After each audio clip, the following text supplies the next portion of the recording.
and that's how our district's reaching out to parents and students concerning the school work and communicating their plan. Dr. Vincent, you mind serving first on that one for us? Okay. You want to read me the question or you want me to read the question? How are districts reaching out to parents and students concerning the school work and communicating their plan? So in Moss Point, we are doing a lot of social media. We have a strong social media presence only because most of our parents gravitate to the social media.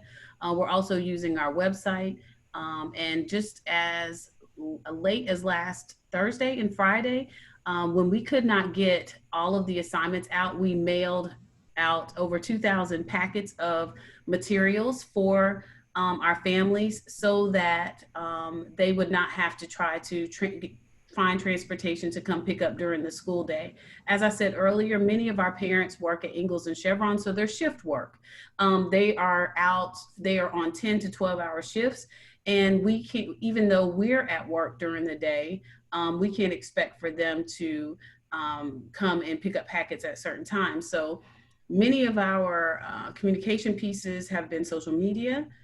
We have done call outs, we have used school status, and then we have hand delivered and then mailed because that seems to have been the best way to capture our audience. And we've learned that to be true because when COVID-19 first hit, we did not want to stop our meal service. So we delivered by our bus stops. And so if you lived in that particular neighborhood, we put the food on the buses, we drove the buses out, you were able to pick up at your normal bus stop with your normal bus driver. During that time, we served 10,000 meals a week to our 1,700 students, or approximately. And when we had to go to pick up only, that dropped to about 600 a week.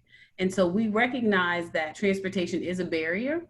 And whatever we can do to meet the needs of our families by taking down those barriers, that's what we've done. It seems to be working. The only time they had to come pick up is when we did the 3 distributions of Chromebooks, because the parents had to sign stating that they understand the liability. That's been the only time when we were required a pickup. And then today we had cap and gown pickup. But if we don't get seniors to pick up their caps and gowns, we will hand deliver, or we will put them on the bus and make sure that they get them as well. But I think it really depends on your community and how you know your parents and your families need the communication piece from you. And we were able to capture that through social media, text messaging, and school status, and then calls. Do we have any other panelists that want to chime in? Dr. Taylor, what was the question? How are districts reaching out to parents and students concerning the schoolwork and communicating their plan? First question. Well, in the Greenville LaFleur district, all of our parents were initially provided emails for our school administrators and our counselors. They also have the district admins emails, and they're able to message us there through our Facebook page. We modified schedules for our counselors so that they're available at the schools on twice a week to take phone calls from parents. Some of our schools do use the Remind app in our portals that we purchased. We also communicate through video messages which we upload on our district page and on our YouTube page, as well as our Facebook page. I'm pretty sure a lot of the other things were mentioned, but those are some of the ways that we do communicate with parents. I see that Dr. McGee is back on now. We can give him an opportunity to chime in with the first question. Yes, sir. I apologize. I ran into a virtual school board meeting. So I want to thank Representative Denton for letting me know we were back on. But yes, well, the first question of communicating with our parents, if we look at it at the individual or parent classroom level, we do use Google Hangouts, which is one-to-one calls as well as the larger classroom calls as well. We do use Google Classroom. that includes assignments, messaging, video messaging, etc. Remind 101, which is we think is a great tool to use for texting. Broader communication with the district. Broad communication at school-wide, grade level, district-wide. We still use Remind. We do recorded call-outs through our SAM system, which is our student information management system. Of course, we use our social media, Facebook and Twitter, media alerts and press release with our newspaper, email, our district website. We have a one-stop coronavirus information page with links of pertinent information. We live stream our school board meetings, and we also use standard mail. Next, we're going to move to our next question. And our esteemed colleague for Columbus is going to take the lead on that one. How are children with limited to no access to the internet and or transportation being supported? Okay, and I also have my IT director on the line with me. I'm just going to go over a couple of things. We started a home internet initiative last year before the pandemic hit. And it was about accessibility, some of the things that are a necessity now for students. But a week after spring break, we had all of our hotspots up at all of our elementary schools, our high school, our middle school, and all of our school locations. Then we partnered with the city of Columbus and put remote hotspots in our housing authority sites because they were our most densely populated areas to provide services for our students. What we've learned in the planning with limited accessibility, and I've learned a lot from my tech director, is that, a child could have a device and not have accessibility, and it can have accessibility and not have a device.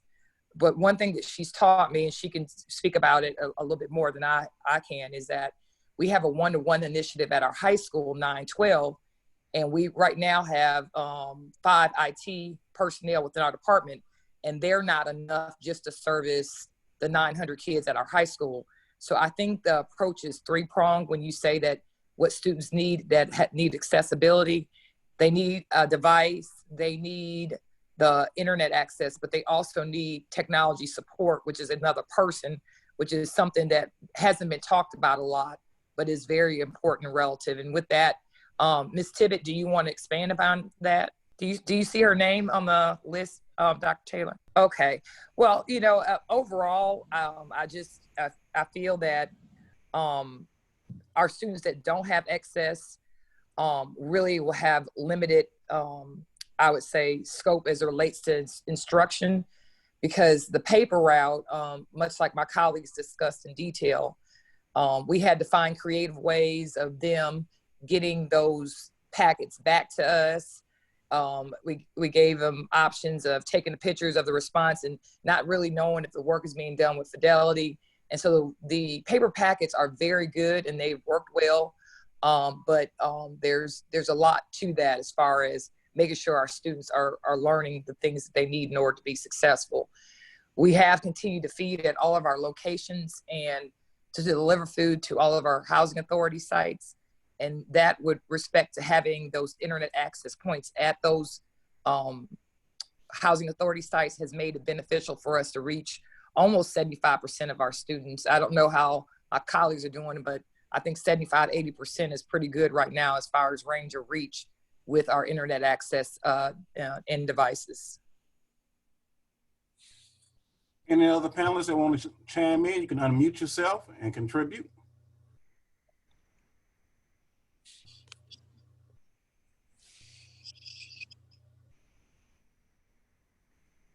All right, Dr. Taylor, I have also with me Mr. Wade Grant, who's our technology director.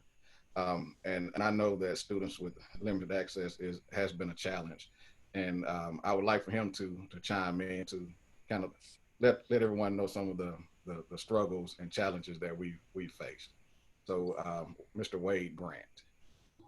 Hello, everyone. I appreciate the time to speak to you. And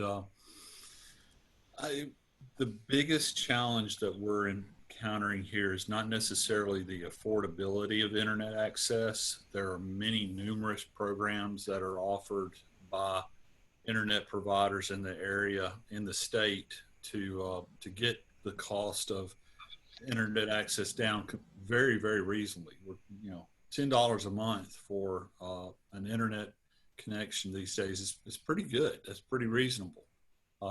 That's an example of something that AT&T is providing in the areas that AT&T is willing to provide access. And that is the challenge and the issue, is that we still have a lot of rural connectivity issues where the internet providers are not willing to extend access to those sites anymore.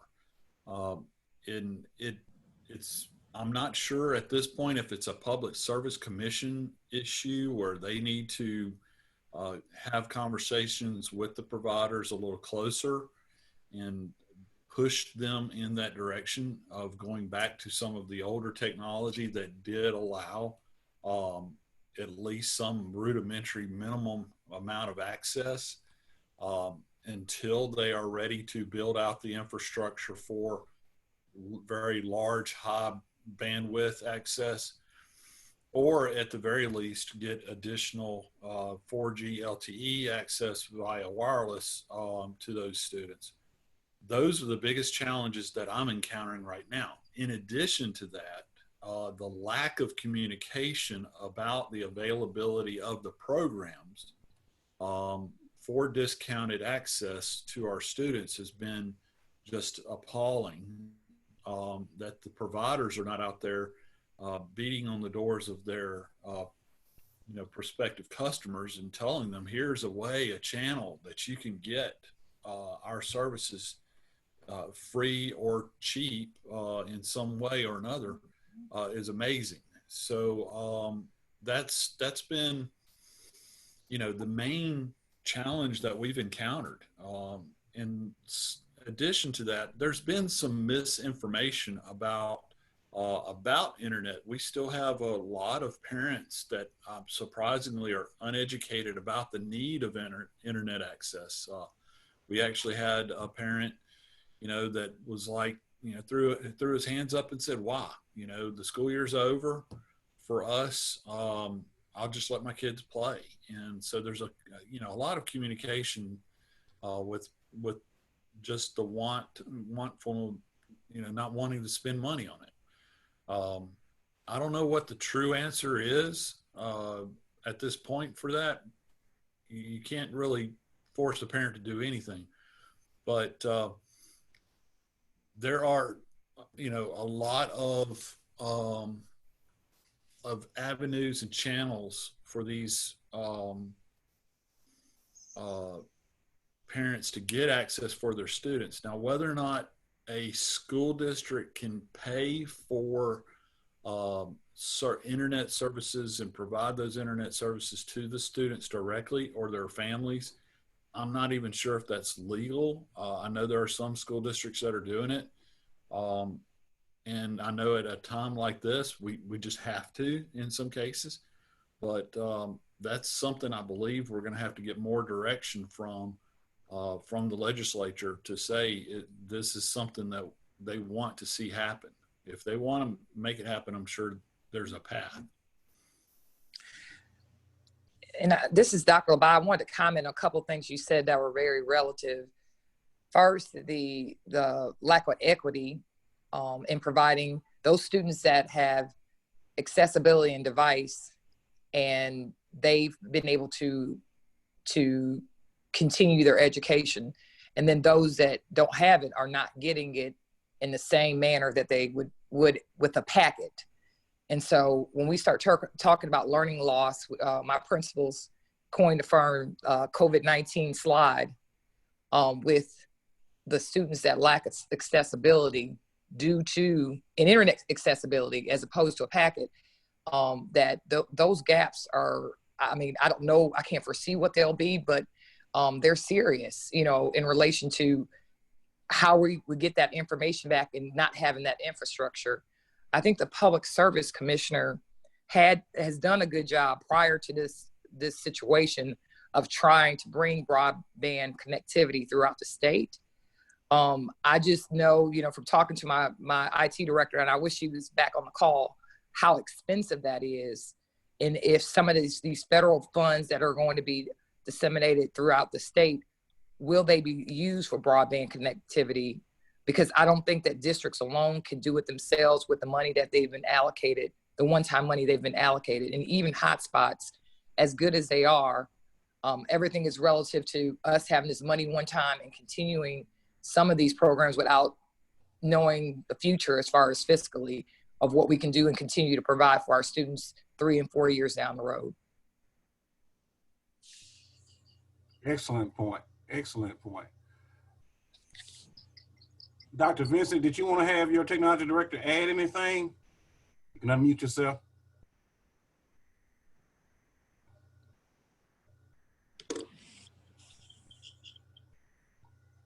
Okay.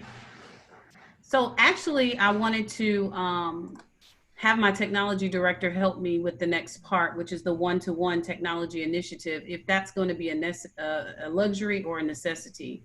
And if we are ready to move to that question, then I would like to address that, if that's okay. That's good. So absolutely, it's going to be a necessity. And even more than that, I think that it's actually going to look like not just one-to-one, one computer to every child. I'm even thinking about 2 computers to every child, one for home and one for school. So when we start talking about 2-to-1 or 1-to-1, we, after 4 years of being in Moss Point, this is my 5th year, finally had gotten to the point of having 1-to-1 in the building. With the device, with the internet accessibility, the upgraded Wi-Fi, and with the warranties and the insurance and all the accessories that come with it. So just as we get to one-to-one, we have COVID-19 outbreak, and we have sent out over 600 of those Chromebooks to our families in their homes. So representing about 60% of our family base. Now that that has happened, the question is, what do we do next? And so absolutely one-to-one is a necessity. I believe that, as Dr. Labat has stated, the infrastructure is going to be an issue that will need to be addressed on a larger scale. We can afford to buy the Chromebooks. We can afford to buy the mouse device and the headphones and all of the stuff and the warranty. We can't afford the infrastructure necessary to create a Wi-Fi situation. So what we've done is we've opened the Wi-Fi at each of our schools so our kids can come to the parking lot. It's like a hotspot. It's the school hotspot. You can come to our parking lot and use our Wi-Fi, but citywide, we do not have that. And in some parts of the community that we serve, it's not available, as the tech director in Vicksburg Warren mentioned, because it's out in the country.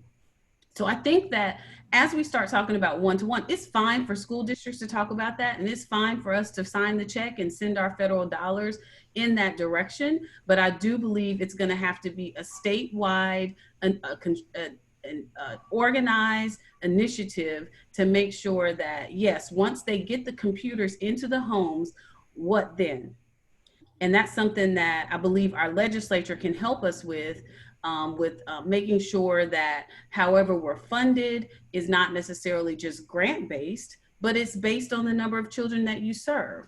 Many of the grants much of the monies that come through MDE flow through on a competitive grant basis. And I can appreciate that, and I want to be competitive. But in this case, there's no need to be competitive because we're all suffering from the COVID-19 situation. So what are we going to do for all children? How are we going to address all the needs of the families that we have? And what does that look like financially, so that all children get the benefit of a free and appropriate public education? Brian Bowman, do you want to talk? That's my technology director. Would you like to speak any more on the one-to-one initiative and what it looks like? I don't know if he can unmute himself. They just unmuted me. Oh, there you go. Thank you, Dr. Vincent. I agree with a lot of what Wade Grant, who's a mentor in the state of Mississippi for me in technology. I've been in education for 15 years, and a lot of the problems we do see on the internet for students. One of the main problems when reaching students or sending devices home is the internet providers aren't as going to provide us the filtering that we need, and they're also not going to extend the liability. They put the liability on the district. So one of the main problems we have as a district is we can only provide device policies, but the internet and what they do with those devices outside of our district, that's the main problem we have. So there's a lot of liability, and there's not a lot of protection that we have. We have a lot of CIPA compliancy rules that we must follow, and that's always putting us in a legal bind when we want to provide internet usage to the home. So I agree with everything Dr. Vincent has done. I think that, we're all playing catch up in this crisis. One of the main worries I have is that, in playing catch up, we spend dollars on, developing technologies as companies are actually opening up some of the things to us that we can use. Like Google opened up some licensure for teachers that expanded the functionality. That's going to go away in July. So some of the problems I do see is that the functionality that I was able to provide to my teachers and to Dr. Vincent during this crisis that helped them in this classroom are going to be taken away in July unless we pay licensure fees for that expanded functionality. But I appreciate your time, and that's all I have to say. Thank you very much. Thank you, Brian. One thing that Mr. Grant mentioned earlier was economic programs or services that were being provided by internet providers that parents were not taking advantage of. Are we seeing that prevalent throughout the panelist districts, or are there parents and members of the community that are stepping forward to be more supportive during this situation? I think we, go ahead. Go ahead, Dr. Labat. Anybody can speak in. Okay. I think that we've gotten a lot of, my colleagues and I have gotten a lot of emails about deals that, AT&T and other companies are giving us in order to provide internet access. But I think what the Moss Point technology director said, we have to deal with E-rate. And when it starts to go into home, that starts to be muddy with federal guidelines. And like I said, I wish and pray my technology director was answering this question, but I've learned a lot from her. But I think with, the bigger part of that is, like in the city of Columbus, internet access is $70 a month. And you start thinking about median income around here, who can afford to pay that kind of money monthly to have internet access? And I mean, and that's probably like the minimal. So, and there's not a lot of competition here. So I think opening the door, I think there has to be some state and federal guidelines. Some state guidelines on what the director from Moss Point discussed, that have some equity or some reduced rates, or maybe, something on EPL that's all districts are able to get it. But when you start going into homes, we really start dealing with E-rate, and school districts are not really allowed to do that. We're able to get that 100-foot range from, a site, a hotspot, but going into homes, that just really starts to get into E-rate and accessibility. And probably a tech director can detail that better than I can. Before we get to Dr. Nelson's question, let me throw this question out. This is our planning time in school districts. What do we need as educators to be able to plan effectively for the fall? What do you need right now in order to be able to plan effectively for the fall? A decision. Kind of elaborate for us. I'll let one of my colleagues elaborate. A decision. I think being in not knowing what we're going to do in August is like you have like 10 contingency plans, and it's hard to move forward. And we've been in that mode, and I think that's been the most stressful part of what we've been doing, is that we're planning for the unknown. We're purchasing for the unknown, and we just don't know. And so I would say to the Black Caucus, who've always been great listeners and gracious to us and our delegation in this area, just, if a decision needs to be made for educator, it needs to be made, I think, before the second week of June. I mean, and I think that's late.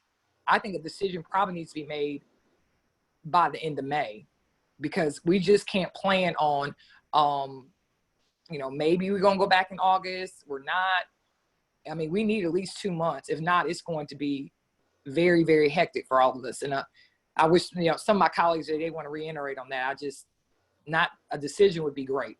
If we're going back, if we're not, would be I great. agree with Dr. Labat. We do need a decision as to when school will start, and then what's the social distancing going to look like. And although we don't really know, I think it would help us if we knew that we weren't going to be punished if we don't start school at a certain time, or if we don't give children the number of minutes that they are required through the accountability standards. So even though we're just saying we just want a decision, it's so that we can meet the requirements of the accountability standards, so that we can, or the accreditation standards, so that none of us gets in trouble on the back end of this situation. So a decision as to what school is going to look like will help. And then as far as planning for teachers, I think once we know that date, we can handle the planning for teachers. Amen. But we also need to know if the expectation coming from other sources, such as when the governor says we shall have distance learning, then we need to know that in advance, because when you say we shall have distance learning, then some of us are scrambling because we did not have that before because of the communities that we serve. So I think if we had just an outline of the expectations that are of us from all entities, and who's going to hold us accountable for that, and an approximate date, we can do the rest, but we just have to know the parameters in which to work. I think one of the points that you brought out with the accreditation standards will be crucial, because you're going to be looking at, not only the minutes, but your student teacher ratios, transportation, because Enrollment. if you're going to have to maintain social distancing in classrooms, what about on school buses? Mm-hmm. Enrollment. Registration. How do you register kids in this pandemic? The requirements of what they need as far as identification, is relevant now? Okay. Anybody else? Before we move on to our next question, Dr. Nelson will be providing the lead for this one. Please share your thoughts on how your distance learning program was implemented, and are resources ample enough to support it? What are some of the ways that distance learning can be improved or more impactful? Well, I think we talked about a lot of that already, but what we're finding in Clarksdale, that 30 to 50% of our kids, they don't have internet access, or that we don't have a device. And so, our biggest concern with the CARES money is it going to be enough to sustain, and then two, if it's like the R money for Katrina, it's going to be very technical with the federal government and the paperwork to maintain it as well. And so, to answer your question, we're using more platforms. Like I realized that we're using Google Meet to do our meetings. So our students and our teachers are teaching. There's teaching and learning going on through Google Classroom, through Google Meet. And what we realize is it's because it's an app. If kids have a cell phone, they don't have to necessarily have internet access. We have elementary kids, in some cases, they have cell phones, and so they're using their phones to do some distance learning. And so, of course, kindergarten to fourth grade, we made packets, and we make those packets available every day. We did like some of the other school districts, where we were delivering meals and delivering packets at the same time. We have 3 of our sites that are open in key parts of the city that there are packets there every day when that food is being served, to assure that, we're reaching a high percentage of our students and our parents to get things necessary done. I think that we're going to have a plan all the way through summer, all the way through the fall. I mean, this pandemic hasn't gone away. It's not a cure. I can see us going back to, I can see, Dr. Labat, us getting an answer and going back to school and having to leave again. Yeah. And so, when you talk about a plan, we must have a playbook for all of those things, because There's so many things that are unknown when we talk about class sizes and putting kids on the bus. When we look at the numbers on this thing, because we didn't have any movement, because we didn't have kids going back and forth on the bus, because we didn't have people coming into school daily, those numbers went down. But then what do you think is going to happen when we start putting people on buses and putting people in the building? You know, we could be in a situation where we look up and we have hundreds of people that are affected, and what are you going to do? And so, I don't know what kind of guidance we can get for that, or what kind of date we can get for that. You know, I think the country is going to be in the same. You know, it's not like Katrina. We were Mississippi, Louisiana. This is the rest. I mean, this is the world. This is a world problem. To answer your question, Dr. Taylor, I don't think distance learning is something that's going to go away. I think it's something that we implemented in our system now, and we're talking about one-to-one and internet access. It's here to stay.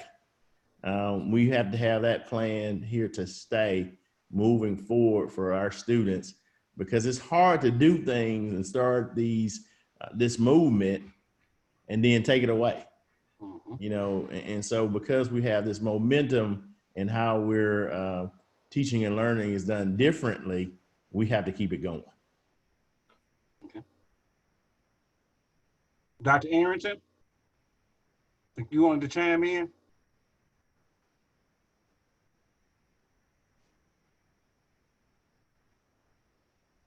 Okay, I keep having trouble with muting and unmuting. I think I'd just like to piggyback on the discussion about distance learning and connectivity issues. And so when we talk about, you know, how do we plan? And, you know, I had mentioned earlier about, you know, how rural my district is. And I know I'm not the only one. I mean, but I have pockets of communities where they actually have to have a landline. I mean, they would really have to actually put a phone in the home to get internet access. And so, you know, that adds, you know, another level, I think, of complexity to, you know, the whole issue of distance learning and equity. Yes, ma'am. And I'm a perfect example. Let me just add this, where I live. I mean, but I could get, you know, internet service through, you know, Dish Network or something like that.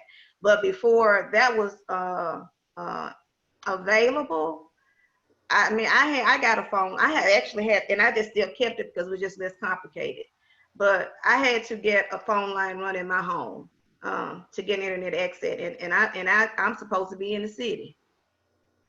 So when you talk about, you know, was that Dr. Labat was talking about parents having to pay, you know, that extra $70 a month. And if you have to run a landline in, you're looking at $100 a month phone bill. That includes the access and then just basic connection. So, you know, I guess I'm just adding to that discussion about if distance learning is here to stay, right? And we know that it is.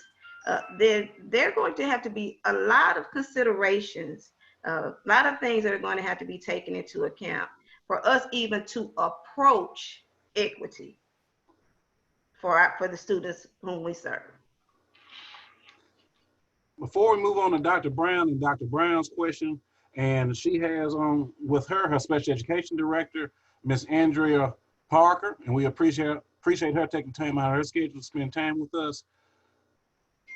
Piggybacking on that, distance learning is available. What about those populations or children and parents who might prefer distance learning rather than being in the classroom? How are we going to look at that and take that into account? Or are we? Panelists? Go ahead, Dr. Vincent.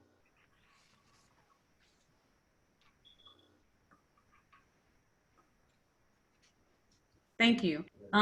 Well, I think going back to those accountability and accreditation standards, there's going to have to be a shift in what the State Department and what the legislature says about what it looks like for a student to be enrolled. If a student is enrolled but is not sitting in the seat, but we're still responsible for their education, we should get the credit for that part, as well as them being in the seat. So I think it's going to have to be legislatively or at the state level changed so that it's a more a fluid, I guess, process, and which is going to take a little bit of creativity. It takes some people out of their comfort zone, but I believe that if we have students who prefer to be homeschooled and we provide the education through distance learning, then they're considered our student.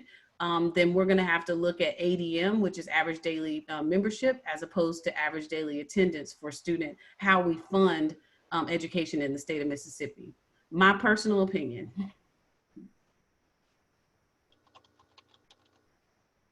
Dr. Labat? I'm trying to get you. I spoke to my principals at a principal PLC about how would it look if we went back into the fall? And I had a principal to tell me, Dr. Labat, I have a child that's asthmatic and I'm not sending my child back in the fall, even if we're required to send them back. So your question is very relative. And I feel like we have to have a blended learning environment. And what I envision is kids that are able to come to school, we social distance. We may have kids that come in the morning from 8 to 12, probably elementary, secondary students in the afternoon, maybe a Monday, Wednesday, Friday, Tuesday, Thursday schedule for students. But we're going to have to accommodate those students. And I know one of my colleagues is going to talk about special ed. I was thinking about this child. Do they get an OHI? Or a SPED ruling? Because he has anxiety. She said he hadn't hugged her since spring break. Our kids are traumatized. And especially if they have, an underlying health issue, it's going to be some huge issues on the federal level that they're going to have to deal with. But, much like what Dr. Vincent said, some of the regulation of what we can and can't do has to come from MDE. They're going to have to tell us, you can do a blended learning environment. Kids can do part-time face-to-face and part-time online. You can have these flexible schedules of morning and afternoon classes, Monday, Wednesday, Friday, Tuesday, Thursday. We need to get the flexibility from leaders in order to do the planning. Excellent point. We appreciate that. Dr. Brown will be addressing what resources or supports are we aware of for students on IEPs, individual educational plans? Okay. And I would like to invite my assistant superintendent, Lakeisha Coleman. She's over special education if Miss Andrea Parker is not in. The resources and supports that we're aware of, first and foremost in our district and in all districts, our teachers are the most valuable resources. So the first thing we're asking or requiring teachers is to continue to make the weekly contact with parents of students who have disabilities. And they're documenting that through their call logs. But teachers and the IEP teams are also conducting their IEP meetings, and they're doing this virtually or through conference. We have some teachers who have provided strategies for parents via our Facebook page or website in the form of videos, and they're just providing input or strategies on completing tasks, students completing tasks, and teaching or working with students to exercise patience, repeating instructions to students, providing sensory breaks, and modifying assignments. This is what our teachers are modeling for our parents via some of our media outlets. Our students with IEPs, they do have access to the same online resources that are purchased through the district. And those accommodations provided through those resources include enlarging print for students who may have visual impairments, screen readers for those students. In addition to the resources, as I stated before in the beginning, we do have a growing EL population. And some of those students also have IEPs. So what we have in place, we have EL tutors. All of the EL parents have the contact information, cell phone numbers of our EL tutors. Because we always, we advise our staff not to contact parents with personal phone numbers. We provided our EL tutors with a district cell phone, so they're able to reach out to parents and parents are able to contact them. We do have a resource, Imagine Learning, which is an online instructional program that we purchased especially for our EL students and those who have the IEPs. And what it does, it also translates the information back into the child's native language and gradually releases the students into the English language. And we also, we do a lot with videos. So one of our EL tutors have also made a video and placed that on the district's platform with instructions. Our chief of special education works with our inclusion teachers to create instructional packets. We have had to purchase instructional packets through a company, and our ELs, not our EL students, our students with IEPs also have access to those instructional packets. The MDE, I know there are resources out there. They've compiled a list of learn at home resources, and those are free. And for our students with IEPs, they have resources to include those students who have visual or hearing impairments. There are a lot of free apps, I won't name them all, that parents do have access to assist the students who have language impairments. And there are a lot, so I can share those if you need those. But there are a lot of resources that we are using and that are available for students with IEPs. Ms. Coleman, would you like to chime in?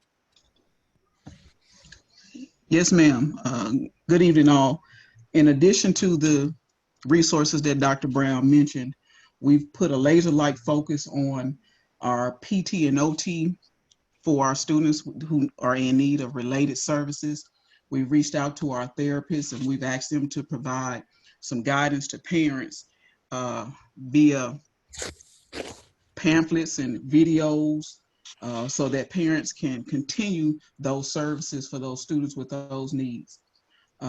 Additionally, we've placed a focus on social services for our students with disabilities. We have a social worker who's on call pretty much 24 hours a day to assist students and parents who are in need. Again, our special education director is also available at all times. But what we've done is we've tried to compile our resources to do several things. We do it visually, in a visual manner. We do it in an auditory manner. And we do it as a repeat to remind parents what we're asking of them to help us assist students who are in need. Students are allowed to communicate those needs to parents and parents to the adults who are on staff and made readily available daily to them. We have, I guess, in a sense, even in the SPED department, some essential workers, and we would consider those social service teachers, our speech pathologists, our physical therapists as those essential personnel to help those students who have specific disabilities. Ms. Coleman, we appreciate that. Thank you. Yes, sir. Moving on to our next question, I'm gonna get Dr. Arrington in. Seniors are some of the most impacted students through this pandemic. How is your district providing information for college applications, providing information for parents on options to that graduating class?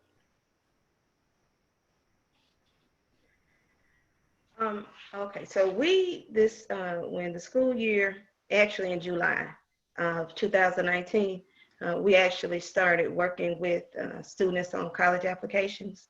And of course, we've been working with them on scholarships throughout the year.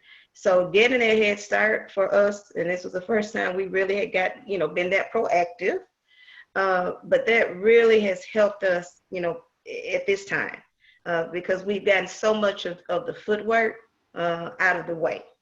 But now we still communicate with our counselor, is making weekly calls. She contacts each senior. We have 62 seniors. So she's contacting each senior at least once a week. She contacts them through school status. She uses, she's even doing some of the Google chat meetings with some of them as well.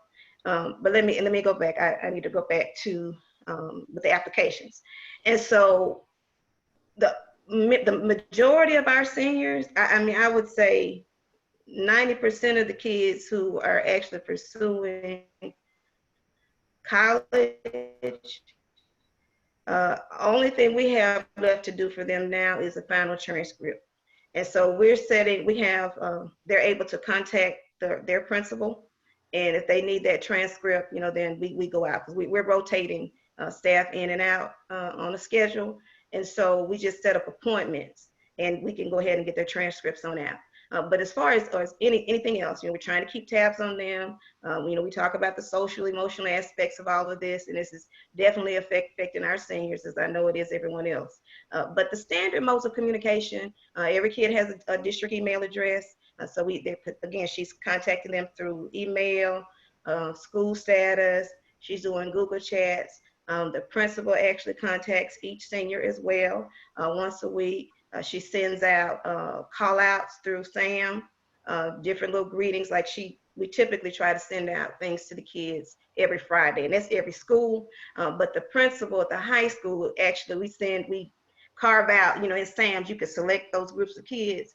So she actually sends out a special message to the seniors also every week. And I've actually started sending out video messages myself, and I do call outs myself, and not just to seniors, but to everyone. But then recently this week, I actually did a video message, and it's posted on our district website. It's posted on our Facebook page. And that message basically was communicating with the seniors and their parents about, you know, what our plans are, or what are the contingency plans for graduation, you know, because that of course is something that everyone is concerned about. And so I thought, you know, sometimes, you know, you need to be in person, that face-to-face for your community. And so I felt that was something that I needed to do. And again, it was targeted directly at the seniors and their parents.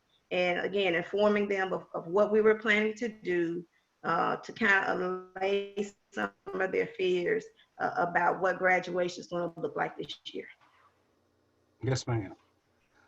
Any panelists want to add?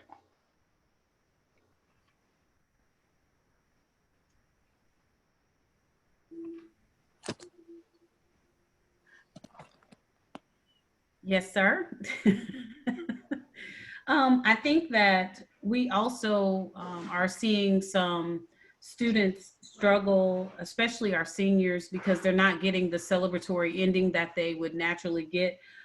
You know, in our household, we have an Alcorn grad in 2 days, and it's very anticlimactic because, you know, they're just going to send the diploma, and so she's not getting to be celebrated like everyone else has, or like we all have in the past. So I do think that that is a struggle for our seniors, but I think that for the most part, our seniors were almost at the senioritis stage.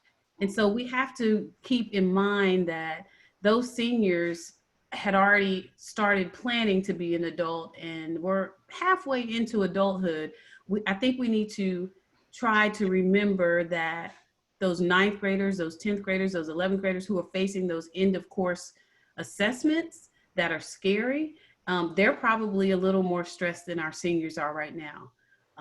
And then of course, I know for a fact, because I get the Facebook messages, that the parents of our elementary students are struggling as well. And we've even started talking about what mental health services are going to be provided to not only our students, but we are doing an employee assistance program for when we start back for our teachers and the principal and superintendent, and also looking at counseling services for our parents, because this has been a struggle for them as well, especially when they already lack.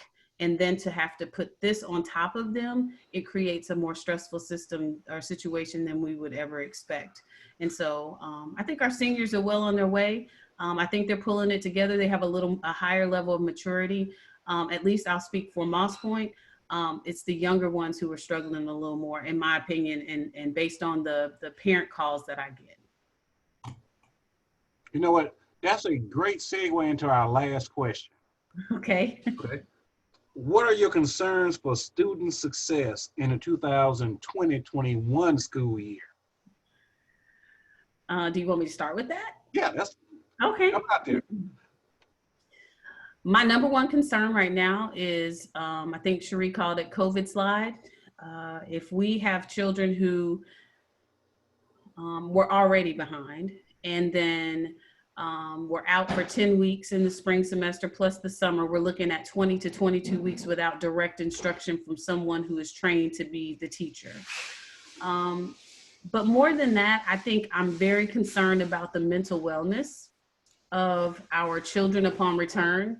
I think that I come home and I watch CNN and it scares me as a 40-something-year-old. And so I think that this whole situation probably is scary to them, especially when in Moss Point, we were a hot spot, or still are a hot spot. So there's multiple positive cases and it's coming out in the news all the time and they're always talking about it. And so it's creating a higher level of anxiety and fear. And so to be successful, I think we're going to have to address the mental health issues first before we can even start talking about teaching and learning. That's just what I see. Hopefully my colleagues may see it similarly, or they can add to. Mm-hmm. This is for the panel. I agree with Dr. Vincent. The mental health and also just the loss of instructional time is a concern for all of us, especially for the students who are already at risk or were at risk of failing. That loss of instructional time will increase that risk, and then teacher preparation to be able to plan for these students is a concern. Also, we encourage our teachers to provide the interactive and hands-on instruction. And there's a concern because we now have social distancing with how that will impact the degree of hands-on learning activities we're able to provide to our students in the schools. So those are some concerns also. Dr. Labat? I think I concur with both of my colleagues, but just wanted to add that I think another difficulty is reaching all of our students. We talked about what our student population we're currently set at as districts, 3,400, 4,000. Are all those kids coming back as it relates to enrollment, So are we going to be able to reach all the kids that we had at the end of the year at the beginning of 2021 in August? Secondly, just what does good teaching look like online? How does good engagement? And, I hate to have this come out my mouth, but what does the assessment environment look like? Because authentic assessment is meant to improve instruction. And so if we are teaching online, we have to see if we're doing a good job, and we're going to need our frontline parents to assist us with that, whether we go to a social distancing 2021, or we do a blended learning or a completely distance learning platform. We are going to have to see what good teaching looks like online, and then how to evaluate if that process is effective. Lastly, our parents need more technology support. One of my colleagues mentioned, I think it was a tech director, how parents are sometimes giving up with frustration, and we're starting to do some professional development on Fridays, and we're going to provide it throughout summer school to our parents, just getting them acclimated. I mean, I have really learned a lot since spring break from my technology director.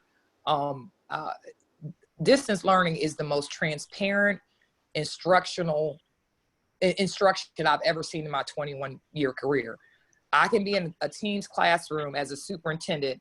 I can be in there with a principal, a teacher, a student, all five of those elements in one classroom. So the essence of it being a truly transparent environment everyone being able to be involved in instruction is fascinating. And so I think we just have to continue to embrace it. Dr. McGee? Yes, sir. Thank you, Dr. Taylor. And just to piggyback on the Dr. Labat, the emotional support, and what I think about, especially for our young people who are in situations where staying at home isn't really the safer option, where school was safe for them, that really concerns me as well. Thinking about 2021, creating a culture of excitement when students return and staff return. How do we kick that off? Getting the students excited, the staff excited, parents motivated after being off for so long. I think about the sports aspect of it. A lot of our young people depended on free physicals, which we are not able to provide. So what would that look like moving forward? The accountability, will we have growth? Will they measure growth? Will they rework the accountability model? So those are some of the things that just come to mind for me. Dr. Arrington and Dr. Nelson? Y'all mean I'm out of breath and y'all can't even hear me? Can y'all hear me now? We hear you now. Can you hear me? Man, I'm out of breath. Loud and clear. Oh, okay. So, so what I was saying was that that image that interrupted our screen, that's my worry. That's what is keeping me up at night. Okay, because you know we don't have those filters, those safety mechanisms in place when kids are at home. They can't tell us if they're hungry, or more importantly, if they're being harmed, okay? And so as this whole process, right, washes out, at the end of this, is there any legislation that can be put in place that could help us monitor or at least address if there are issues, of child abuse that are occurring? I mean, because think about it, as Dr. Richardson said, school was a safe place for us, for those kids, okay? And even if abuse was occurring, it was at least at the end of the day. So now kids are there full time. The predators are probably unemployed and they're full time. So that is my number one concern. All right, my second concern is, and this may be, this is maybe one of those taboo things that, I should not even discuss. I mean, but if not now, when? And if not you all, who? Well, not us, that I can share this with. What about parent engagement? And so I think Dr. Taylor, one of the questions earlier was, what happens when you have parents who prefer distance learning, versus the traditional mode? So my position is that whether they prefer it or not, they're going to have it, right? That's what, because that's what the governor keeps telling us every day. This is what our state superintendent mentioned in her discussion with us here. Okay, so now parent engagement now has to be non-negotiable. So how do we do that? How can we, again, motivate parents to become involved as much as they can?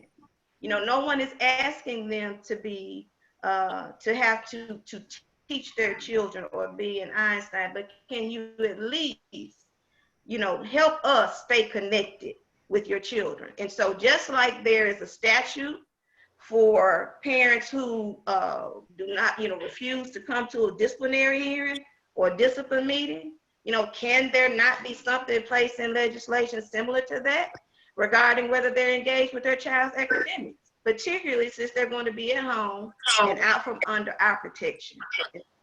Amen. So those are my concerns about coming back in the fall and actually what's happening right now. I mean, the parent engagement piece is actually applicable right now because every child that I have, we had to transition on a dime. into distance learning. And so we set up the Google Classroom, you know, of course, district-wide, every child is in. I have 857 kids, but now I might have 100 kids. I get a report every week of how many kids have actually been active or logged in, okay? And so I think I had today, this week, well, actually I got my report Monday from, and I know all 800, you know, the other 820 or whatever, all of them don't lack internet access or devices or both. So, and so to counteract that, what we did with the packets is we just sent every single child a packet. We mail the packets home. We've done this twice. This last packet actually consisted of two bulk assignments. And I'm sorry, I may be taking up too much time, y'all, but you can see my passion. Can you hear my passion? And so we sent out, we're mailing out 2 bulk packets. And we put a self-addressed envelope in it with the postage already on it. So all they have is put it in the mailbox. But again, now the story will be told when the deadline for the packets passes and we see how many we've received back. So again, parent engagement applicable in the fall, applicable now. Safety applicable in the fall and now. I'm done, colleagues. Thank you, Dr. Arrington. Dr. Nelson? Yes, I think everybody, all my colleagues make great points. I think first and foremost with this pandemic and COVID-19, you know, we all are thinking about how we can create a safe environment for everyone. What does that look like in our districts? Does it look differently? Does it look the same? And then the second one is the accountability. You know, the way ESSA is written right now to what we're doing, we definitely, it's an opportunity for the accountability model to change. We're not gonna have apples to apples, you know, when we do take a test, it's gonna take a couple of years, maybe 2 or 3, to compare data to even get growth. And so those are a lot of, you know, from a legislative standpoint or MD standpoint, or even just our standpoint, because I'm losing sleep over it. What do we do? You know, and we're waiting on these decisions.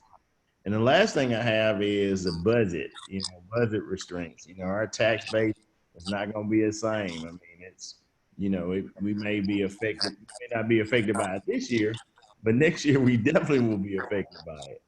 You know, our local tax base with everything that's closed, the money that's normally there, it's not going to be there. And so the necessary adjustments that we need to make in our districts to even have a budget, you know.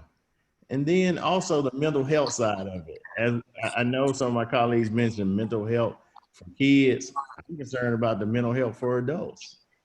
You know, I agree. You know, you have people that have been off work since spring break. They have to come back to work, and are they going to be conditioned to do that? You know, so we may have to have a mental health plan for adults as well. As we have mental health plans for kids, we may have to have a mental health plan for our staff, because I can see some people having anxiety or some other underlying health issues that they have that we have no control of. And so we may look up, and we got 100 or 200 people that have other health issues, and they can't come to work. And what do we do? You know, so there's a lot of things to take in consideration when developing a plan for next school year. I'd like to take this opportunity to thank all of the panelists. Dr. Nelson, you made a great point. There are a lot of topics we did not get a chance to discuss. We didn't even broach the subject of teacher recruitment. How do you recruit teachers during this time period? And how are you helping teachers to develop during this time period? You know, can you imagine being a first-year teacher doing this? And how do we retain those individuals to make sure that we have adequate staff for next year? You know, that's maybe a topic for future discussion. You know, our panelists, you know, we're gonna give you a virtual round of applause. Great job, great job. You did a wonderful job. We appreciate you. Also for the individuals that took time to be with us on this contact and on this call. We appreciate you taking time on your Thursday afternoon, despite the fact of us being hacked and dealing with crazy people. You know, whenever you're trying to do something good, you're gonna always have something that tries to pull you in a different direction. We think that you persevered and you showed true grit by sticking with us through this process. Senator Turner, we're gonna turn it over to you so you can close us out. Thank you. Can you hear me? Yes, ma'am. Okay, great. Thank you, Dr. Taylor. We really appreciate you for moderating and facilitating our call this evening to our panelists. You all did an outstanding job. Dr. Joe Nelson, Dr. Cedric McGee, Dr. Cherie Labat, Dr. Shannon Vincent, Dr. Mary Brown, Dr. Nadene Arrington, Ms. Phaedra Robinson, and again, Dr. Leeson Taylor. The Mississippi Legislative Black Caucus is most appreciative of the time that you spent with us here this evening. We've been taking notes. I know that we're all in different places, but the issues that you've shared with us will be helpful. You all are on the front line of the education system. You know, you all are responsible for a lot. And as was mentioned before, we're in a very fluid situation. Uncharted waters, a position we've never been in before. But certainly, as you all may know, we will be going back into legislative session tomorrow. We will take all of the comments that you provided to us under advisement and try to do what's best for your school districts and for the children of Mississippi. So we don't want this to be the last conversation. We want to make sure that we invite you all again. Feel free to reach out to us if there's anything that we can do to help you, and we know that there is. Thank you all and have a great evening.